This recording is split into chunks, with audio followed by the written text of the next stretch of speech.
last night, my locals, we got like 9 people. Oh yeah, that's right. My locals said we can do tournaments again. It's the greatest feeling ever. You never realize how much you miss something till it's gone, and getting tournament back just made my life feel all that much better. But anyways, we've got 9 people. We got one more guy there, friend of mine, who has a somewhat casual, in and out interest in Vanguard. We want to get to 10 people so we don't have a bye. So to sweet talk him into playing in tournament, I say he can use my Bastion deck, which is, of course, in many people's eyes, the best deck. I think Bruce is probably annoyingly better. But one of the best decks, easiest to use. And instead, I will use my Hexorb instead of my Bastion. Naturally, we then got a guy who showed up last minute to bring us to 11 people, but, you know, that's how life goes. So, I'm about to enter with Hexorb, and I'm thinking to myself, it's Hexorb, I'll scrub out round 2, but hey, at least I tried bringing it to tournament, and we got a good number of people for our first real night back. So that'll be worth it. 4 rounds later, 3-1, baby! Beat 2 Bastion decks, 1 Orphist, only lost to Nirvana, which I take personally because I think Nirvana's kind of a bad deck, but still, top boys! So, for the rest of the video, if you'll indulge me, just this 1 week, I'm just going to include, like, my list being the pictures that go through. I imagine most people don't actually care about the pictures I put up, at least for this, for the weekly stuff. And also explain, like, my reasoning. I won't give the whole deck, because obviously I'm maxing out on Hexorb. But I'll just have the card, my number, and what I kind of think of using it as it scrolls. And again, I swear I won't turn this into a regular thing unless you want me to. I do want to enter with my own Bastion deck next week.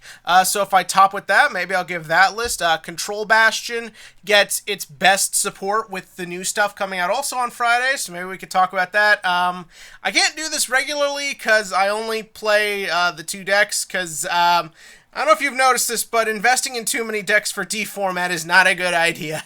Now, though, we should probably talk about Overdress, the anime, because that's why we're here. Enough of my gloating. Anyways, so this week we pick up literally right where we left off with Yu happily running to the carnival.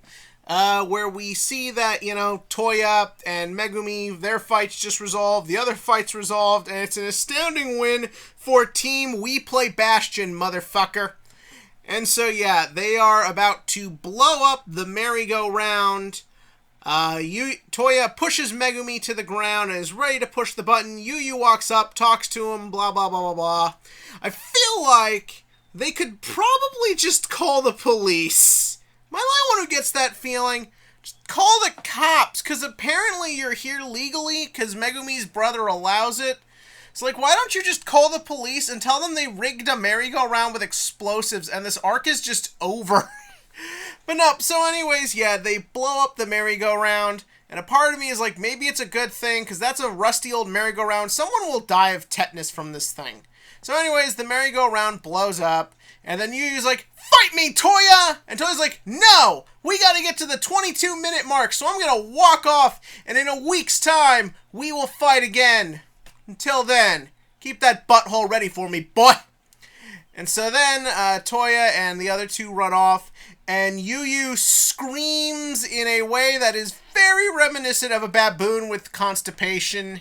Yeah, both Toya and Megumi's, like, yelling scenes in here didn't really, do anything for me. They sounded more silly than anything else.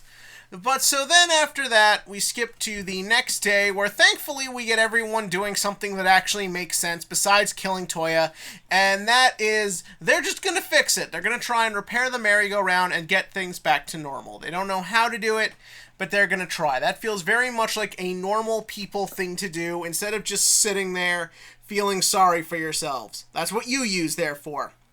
Actually, as a whole, I really like the way Yu is written in this episode. I like this idea that he's now in a situation he doesn't know how to deal with, but because we're, for all extensive purposes, in the real world, it's not like he's got to just figure things out right now. It's not like the world's going to end, but he does have to figure this out, and watching him just trying to comprehend everything and figure out how to process it all, I think is very nice. I also like the fact that the episode relies a lot on visuals, not really on dialogue.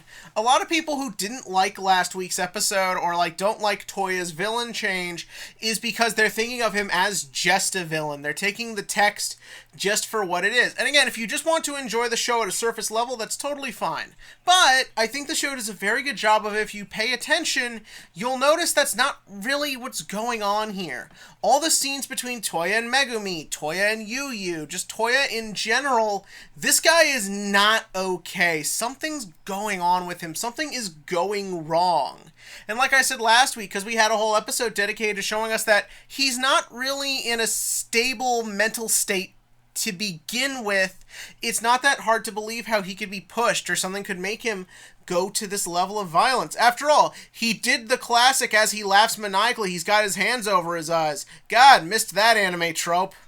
Anyways, so then they do another thing I liked, which is someone's just like, so I think Toya's staying at the park. Let's all get up and beat him up. No, Toya is, I guess, staying at the park. Why he just doesn't get a motel since he's rich is beyond me.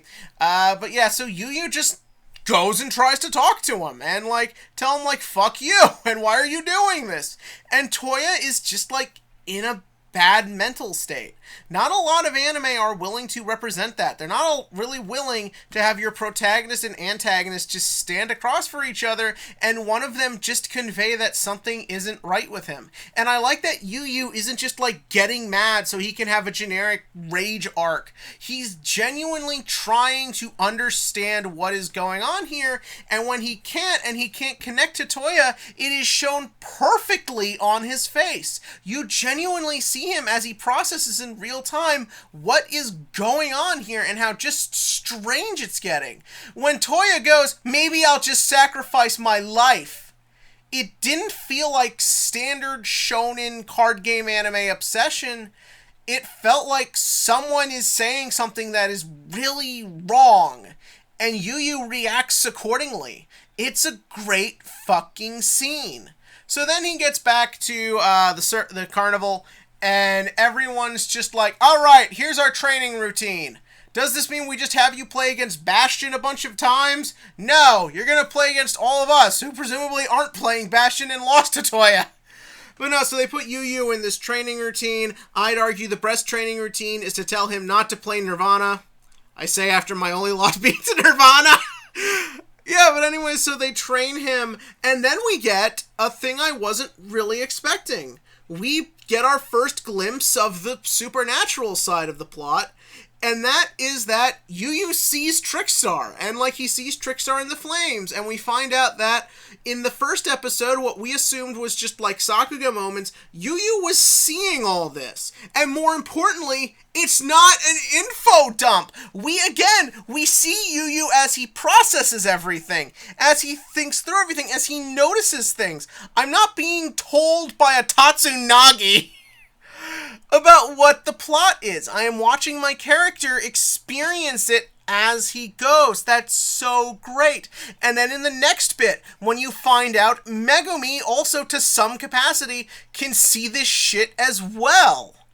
And like Yu in the same way we see it, is just like you can see it too. And I'll speculate more on that later as we get more information, because I feel like it could go in a million different directions right now, and we're kind of running out of time, and damn it, me gloating was worth it. But we gotta freaking finish up. So then the fight starts, and what I think is interesting is it sort of feels like Yu is keeping his emotions in check to an extent. Like, his anger is still kind of getting to him. He's still playing a bit more aggro. He's still kind of just sort of reacting that way. And I kind of like that idea of maybe our two characters aren't so different. Hear me out real quick. Toya's shtick is that he's just very messed up in the head right now, and that has resulted in an extreme competitive edge. He can't really process anything. He doesn't know up from down. He's just kind of like going on base instinct lizard brain stuff, which is telling him to be abusive and create problems. Again, assuming he's not being manipulated by a villain, which he probably is.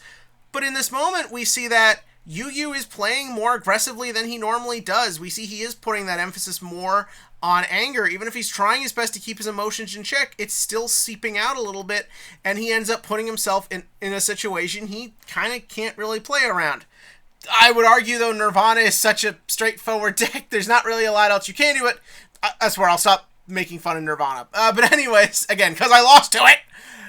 But no, and then, like, when Toya wins, it's kind of like Yu Yu tried to sort of respond to anger with anger, rather he did it intentionally or not, and that's going to be what he then has to learn next if he wants to reason with Toya, because I believe that Yu Yu wants to help Toya, even if Toya is doing screwed up shit like blowing things up and lighting the banner on fire. Even just that ending of Yu Yu burning himself as it burns and everyone reacting sadly, minus Megumi's bad scream, is very good. The only annoying thing is Donji showing up at the last second. Where has he been all week? What is there really to do? It's whatever. But anyways, yeah, this was great. I love the emphasis and relying on visuals. I think all that's just really important and not something we've gotten a lot of in Cardfight Vanguard over the years. But tell me that below, and your thoughts on this episode, your thought on my Hexorb deck. Let me know if you do want me to include little deck profile stuff, because I have a lot of friends who want to get into Premium. Naturally, now that it's over, friends want to play V. Let me know about that going forward. And as always, Vanguard question of the week. Festival Collection comes out this coming Friday. My question to you is, do you care? Because this is kind of a mixed bag of a set. The SP reprints are nice, but of course you don't need to do that. And most of the new cards aren't essential. Even the Bastion ones is for Control Bastion, which is the less popular variant. I know a couple of them are relevant, but like nothing here feels that earth-shattering. But are you excited? Because I kind of want to try out more Control Bastion. I wouldn't mind blinging the deck out a little bit at least.